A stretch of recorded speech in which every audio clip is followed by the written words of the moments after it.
back to Scarlet and Maize. I'm Adam. I'm Zack.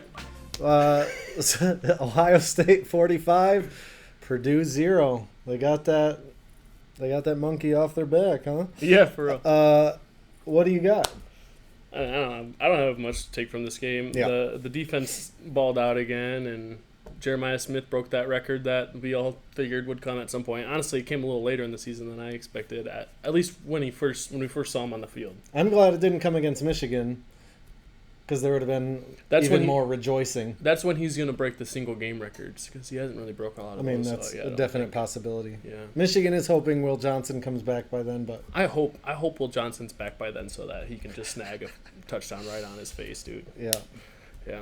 But yeah, I mean my biggest annoyance with this game was, and we were just talking about this pre-show, that there was a real lack of energy from the commentators, and I feel like that it's grown more from Joe Klatt and Gus Johnson. And Ohio State's consistently on Big Noon kickoff, and I think those guys either have some kind of vendetta against Ohio State these days, or they're just sick of calling Ohio State games, because there was just a real lack of energy coming from them, especially when Jack Sawyer got his first career touchdown, which is a star player at Ohio State, and I think it's a big deal when you're especially at a home game.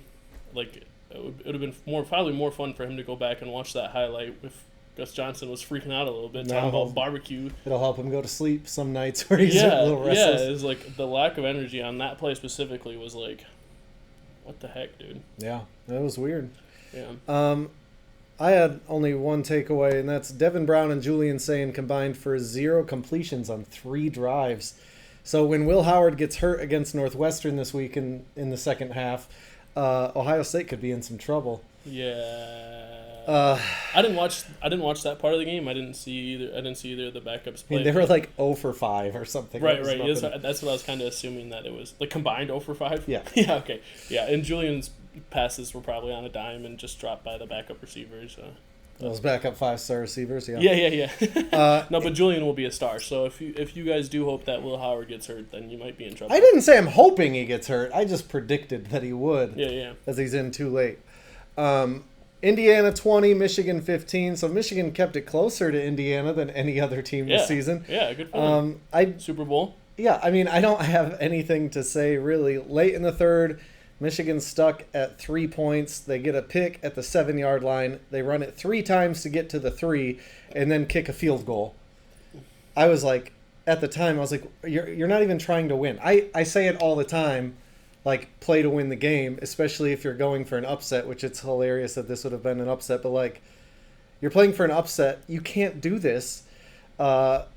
Before Indiana's late field goal after a late punt return put them in position, I was ready to rant more about it, but now it feels like it doesn't really matter. Although, if Michigan was able to put up 7 there, then a field goal would have won it at the end.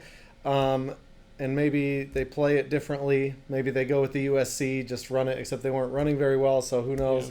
Yeah. But they probably wouldn't have gotten it anyway if they went for it, so who cares? Yeah. It's funny that you bring that up, though, because Purdue had a drive early on that they drove down the field, and I think it might have even been 0-0 still. And they ended up kicking a field goal, and it was a chip shot. Like, they could have, like, they should have. I could hear you in my head saying, what are they doing? They should go for it. Yeah. I mean, Ryan Walters has got to be about fired. He's awful. He needs to be a DC somewhere. It was a chip shot field goal, too, and then they shanked it. So it was like, they really should have gone for it. He deserved it. Yeah.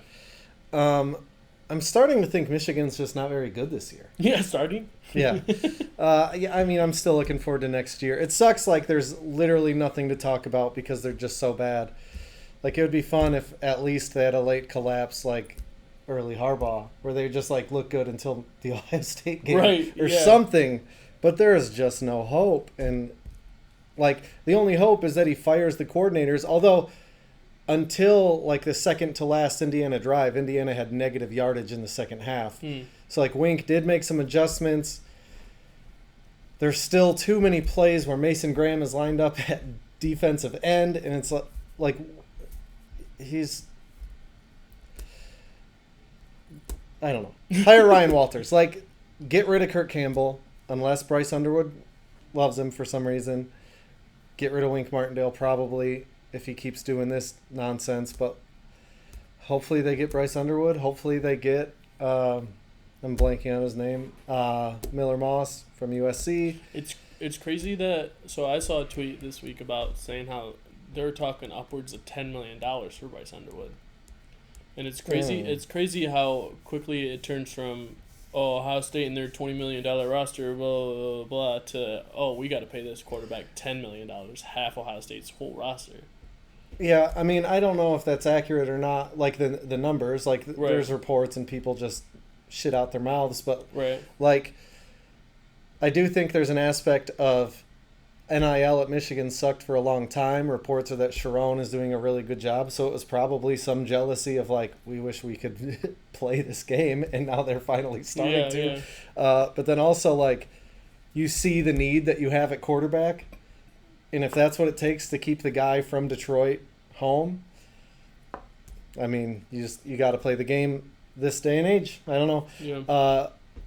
But it's also Michigan trying to get out of this hole and Ohio State trying to win the Natty. So Ohio State's like all in to win the whole thing, and Michigan's like, can we please not suck next year? Yeah. I don't know. They probably will. Please. The picks went as poorly as I could have hoped. 8-0 for Zack. You got the bonus point. Mm-hmm. You went. I was gonna look. I think I was up 2 or 3%. It is now under 1%. I went 3-4. You went 8-0. Obviously, I already said that with the extra point. I have 7 more wins, 1 more loss, so I'm just under 1% better. Yeah. I really messed up. Yeah, I was feeling good about my picks on Saturday, and then I went and bet on Georgia Tech and Rutgers and on those games, and that hit. That was great. So I was feeling good on Saturday with what I picked. I should have done a whole parlay with everybody. Yeah.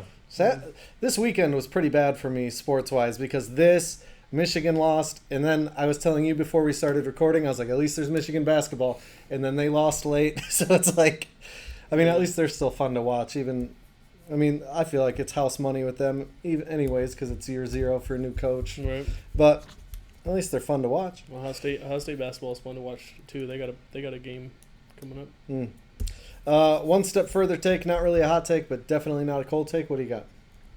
You go first. All right. Mine is Penn State should not be in the playoff even if they finish 11-1, which it looks like they will. Their best win will have been 21-7 over 6-3 Illinois, who has wins over 0 teams currently ranked. They beat these 3 teams while they were ranked, but you'll see terrible. They beat Kansas, who's currently 3-6. They beat Nebraska, who's 5-4, and they beat Michigan, who is 5-5. Those are Illinois' marquee wins. Penn State has not beaten anybody. They will not have beaten anybody. They should not be in the playoff at 11-1. Yeah. We talk about SEC bias. This is kind of the other way, but Penn State's just not good. Yeah, I don't know. It's just tough. Who would you put over them? Right. But I don't know. Let's just. And it goes into my Big Ten takeaway, but let's just not pretend like they're better than they are just because of their record.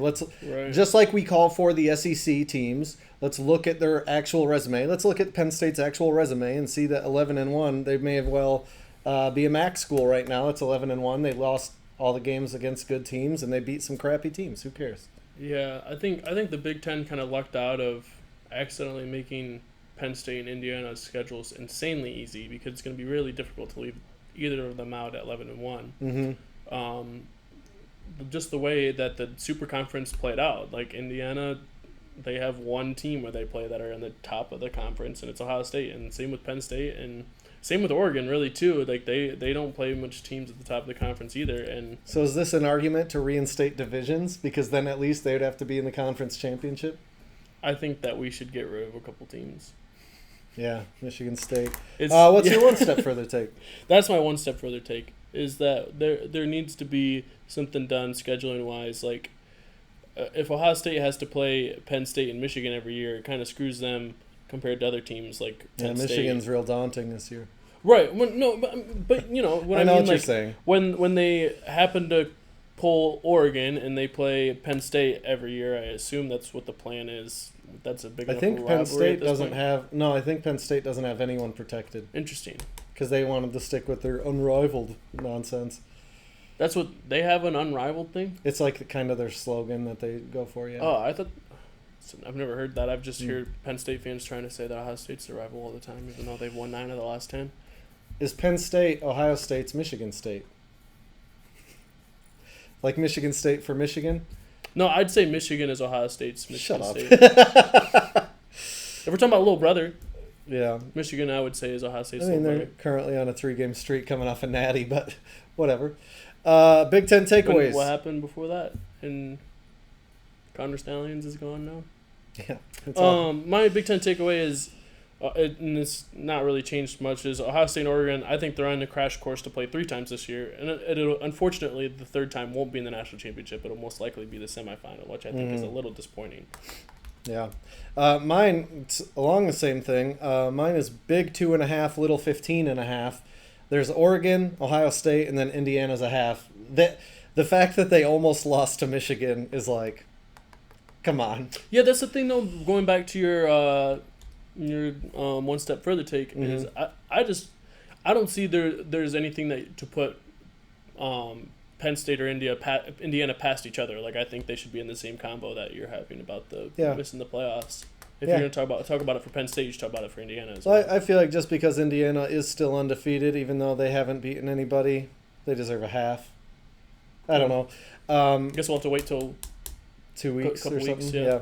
But yeah, Penn State might be the best of the worst, but then everyone else is essentially the Big Ten West. We went to, like you said, the Big Two, possibly, but probably not Indiana, Penn State, and then everyone else is just not like last year. We were like, oh, everybody is 5-4.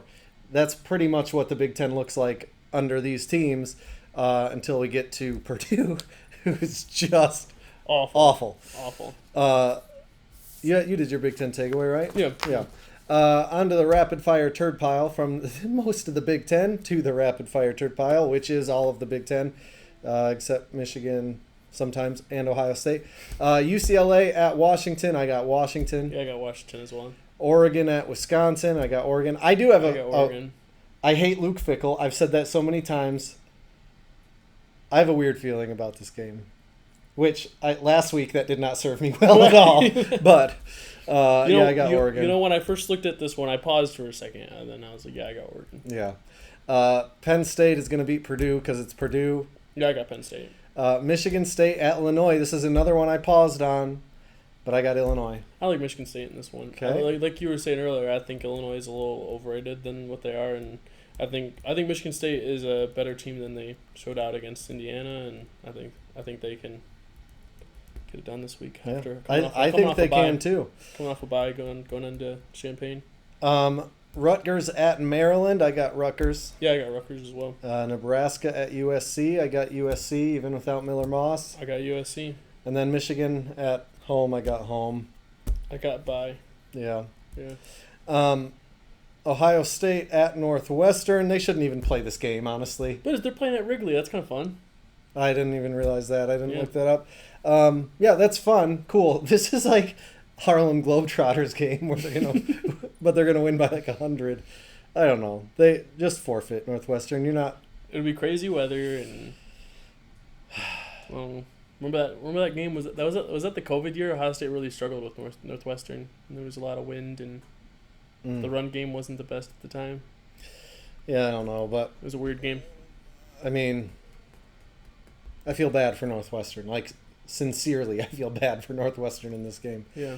Ooh, no, I think it was a year after COVID because I think C.J. Stroud was the quarterback at the time. Game of the week is Tennessee at Georgia. Is it so? Georgia lost. Mm-hmm. And I checked right before we started recording. This is a Monday, and Georgia was still number 3. Did they not update the polls? Well, you must have looked at the college football playoff rankings because that one wouldn't have updated. Oh, yet. That's true. I was just looking on the ESPN app. Yeah. So yeah, I was about to just be livid that they lost and didn't drop at all. No, they dropped. There's still. We've had a lot of weeks this year where there are not many good games at all. Yeah. And this is the best one, and it's a team with 2 losses and a team with 1 loss, and it's kind of a bummer. Yeah, they're 11th in the AP poll. Georgia is? Yeah. What about Tennessee? Tennessee is 6th. All right, so 6 Tennessee at 11 Georgia. I got Georgia by 4, mainly because It's rolling the dice. I don't know. I don't like either of these teams. I don't think either of them should be in the playoff. One of them might end up. But yeah, I got Georgia by 4. I look at Georgia. They have arguably the most talented roster in the country. Them or Ohio State, maybe Bama. Bama lost some because of Saban retiring, but it's really those three every year have the most talented rosters every year. And I think Georgia's just a team that lost focus. I think the O-line struggles were passed from Ohio State to them, and I think like the Bulldogs, they get that figured out. And I think they beat Tennessee by 10. I saw a tweet. I think it was a tweet. Maybe it was an Instagram comment from Carson Beck's girlfriend that was like, QB is a QT. And it was like, since that comment, he has more picks than touchdowns, and they're not doing well. Yeah. Maybe she cursed him. Yeah, I've never been a Carson Beck believer. I think I talked about it coming into the year. Like, I've never really got the hype. Just because he looks like the sloth from or not the sloth, the thing from Ice Age. I think he does a sloth. Maybe, I don't know. Yeah, Sid the Sloth. Yeah. I've actually never seen that movie. What? Because I'm a grown man. But it's a great movie. All right. You grew up in the wrong era. I'm just too old. It's honestly genuinely a really good movie. I think your kids would probably like it too. Maybe. You should show your kids sometime. Things no one is talking about. I got Vanderbilt has as many top 5 wins as Penn State since 2000, which is 1. James Franklin is the most overrated coach in the history of the world. But since 2000, so that's what, like... 24 years? But still, like, 15 of that wasn't even him. Yeah, I don't care. He's terrible. I don't know. I think it's just more of the same, and he keeps the. They didn't hire him to be more of the same. He keeps the floor higher than it was. I guess. I don't know. If I was a Penn State fan, I'd be 100% over him. Especially as they keep giving him raises. Well, I mean, let's see if he can win a playoff game. I guess. I don't know. Hopefully they lose to Army in the playoff or something. Yeah. You have something on talking about? Yeah, Ohio State should be by and far the favorite to win the national championship. They are, and I don't think anyone's talking about it enough that they are the betting favorite again now in Vegas after the Penn State win. And Ohio State, they're the best. I think the 1 in the L column plays a role in that. I mean, they're still the betting favorite. Right. I just think people should be talking about that more. That they're going to win it all this year. Tweet of the week, mine is from Alex Drain. Michigan has played the last 2 weeks as a heavy underdog against 2 of the best teams in college football, yet they managed to find ways to make us furious in both games. Because just the coaching and the playing has been absurd. Yeah. All right, so my tweet of the week is at FF Buck Clee, like Cleveland. It says Ohio State has lost 5 or more games in a season 6 times since 1948. Michigan has done it 6 times since 2008. And the same amount of natties since in the last 25 years or whatever. Not the last 25 years. I don't remember. I don't care. Oh, you guys won one in 97. Mm-hmm. So yeah, no, not the last 25 years. Whatever. They've been Ohio State's been to significantly more. Michigan's been to 1 national championship game. I always forget that about you, that you're a LeBron fan, so almost winning counts for a lot. I don't think it should count for a lot. I think it should count more for never almost winning and then winning it once when you got some suspicious stuff going on. Yeah, like a 24-year-old who probably has some issues going on. But Jesse Minter became he broke NFL history again. Made NFL history, I should say, with their defense. Man, I miss him. Go Buckeyes. I guess. Whatever. Who cares? Till next time, go Blue.